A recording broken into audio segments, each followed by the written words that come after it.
নমস্কাৰ বন্ধুসকল, মোৰ ইউটিউব চেনেললৈ আপোনালোকক স্বাগতম জনালোঁ। মোৰ চেনেলটো যদি আপোনালোকে ছাবস্ক্ৰাইব কৰা নাই তেন্তে ছাবস্ক্ৰাইব কৰিব, লাইক কৰিব, কমেণ্ট কৰিব আৰু শ্বেয়াৰ কৰিবলৈ কিন্তু নাপাহৰিব। মই আজি ক'বলৈ ওলাইছোঁ হাবুঙৰ বিষয়ে। হাবুং অৰ্থাৎ এটি বুৰঞ্জী প্ৰসিদ্ধ ঠাইৰ নাম।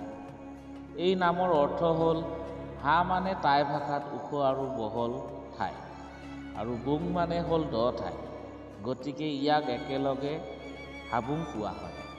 বৰ্তমান এই ঠাই আমাৰ ধেমাজি জিলাত অৱস্থিত।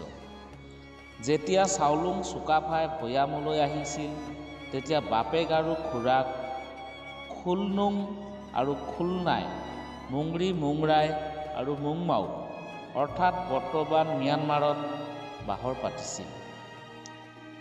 তেখেতসকল ম্যানমাৰৰ ৰাজধানী পতাৰ সিদ্ধান্ত গ্ৰহণ কৰিছিল, কিন্তু খুলনুং আৰু খুলনাই তাতে থাকি চাওলুং চুকাফাক ভৈয়ামলৈ যাবলৈ আদেশ দিছিল।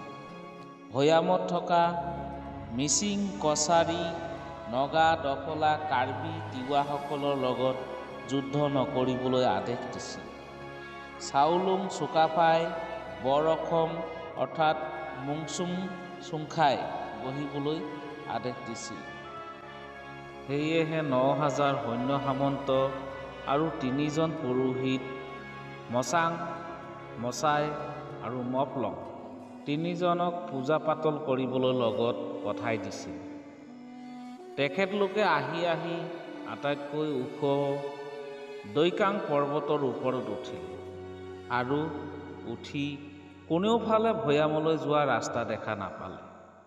সেয়েহে চাওলুং চুকাফাই লগত অনা কুকুৰাটো পুৰোহিতসকলক আগবঢ়াই দি পূজা পাতল কৰিবলৈ দিলে। টাই ভাষাত কুকুৰাক কাই আৰু পাতচি অৰ্থাৎ বলি দিবলৈ দিলে। কাইটো পাতচি কৰাৰ পাছতকে ভৈয়ামলৈ অহা ৰাস্তাটো দেখা পালে। সেয়ে এই পৰ্বতখনৰ নাম হ'ল পাটকাই পৰ্বত। সেই পথেদি আহি ত্ৰিপাম পালে। ত্ৰিপামত ৰাজধানী পতাৰ সিদ্ধান্ত কৰিলে, কিন্তু তাত ভাল ঠাই আৰু পানী নোপোৱাত ভাল ঠাই আৰু পানী বিচাৰি বৰ্তমান এই ঠাই পালেহি।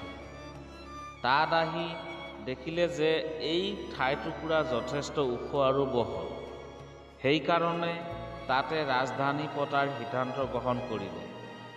ইয়াত ২৮৫ বিঘা মাটি যথেষ্ট ওখ আৰু বহল, সেয়েহে তাত গড় মাৰি থাকিলে। টাই ভাষাত ওখ আৰু বহল ঠাইক হা বুলি কয়, কিন্তু ২৮৫ বিঘা মাটিৰ চাৰিওফালে ঠাইডোখৰ দ আছে, গতিকে দ ঠাইক বুং বুলি কয়। সেইকাৰণে এই ঠাইটুকুৰাক হাবুং বুলি কয়। ইয়াৰ দুইফালে কহা নদী, আনফালে মেলবিল আৰু অইনফালে বটবিল আছে। গড় মৰাৰ পিছত ৯,০০০ সৈন্যই গা ধুবলৈ চাওলুং চুকাফাই পুখুৰী এটা খন্দাইছিল। গড় মৰাৰ পিছত তাতে আইতাকে দিয়া চুংদে বিগ্ৰহ স্থাপন কৰিছিল আৰু পূজা পাতল কৰিবলৈ আৰম্ভ কৰিলে। কিন্তু ফাগুন-চ'ত মাহত পানী শুকাই যোৱাত হাবুং পৰিচালনা কমিটিয়ে JCB লগাই ৯বাৰকৈ খান্দিবলৈ চেষ্টা কৰিছিল যদিও বিফল হৈছিল।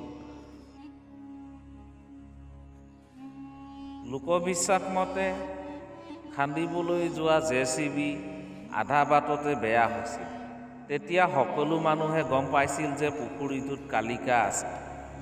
যেতিয়া চাওলুং চুকাফাৰ ৩জনৰ এজন পুৰোহিতৰ মৃত্যু হৈছিল, তেতিয়া তাতে মৃতদেহটো ধুই পখালি বাকচত ভৰাই সোঁফালে থকা পুখুৰীটো খান্দি মৈদাম দিছিল আৰু ৩ বছৰ তাতে পূজা পাতল কৰিছিল।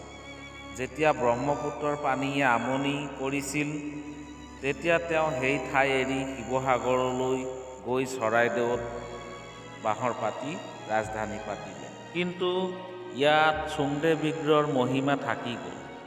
বহু বছৰ পাছত যেতিয়া আদিসকল আহি তাত থাকিলে, তাৰে আধা অংশ ঢুকালে। তেতিয়া তেখেতসকল ভয়ত এই ঠাই এৰি গুচি গ'ল। তাৰ পাছত নেপালীসকল আহিলে আৰু তেখেতসকলৰ আধা অংশ ঢুকুৱাত নেপালীসকলো সেই ঠাই এৰি গুচি গ'ল। তাৰ পাছত শিৱসাগৰৰ কিছু সংখ্যক মানুহ আহি হাবি জংঘল কাটি বাস কৰে।